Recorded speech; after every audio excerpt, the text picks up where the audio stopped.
Welcome to Dallas. This site is packed. Just looking at the aircraft inside the hangars, on the tarmac. It's really exciting. There's a great buzz here. Today is a big day for us. Mr. Eric Martel is coming to visit us. We plan on showing him our operation here in Dallas, and hopefully he has a good time here.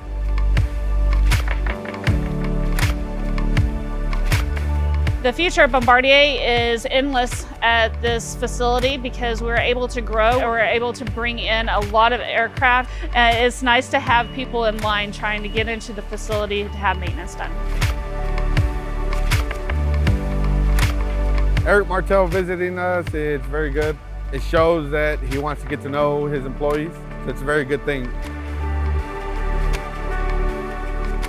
We just finished here in Dallas. Wonderful. There were 10 planes on the ramp. Very, very busy service center. We'll see you at the next site. Bye-bye.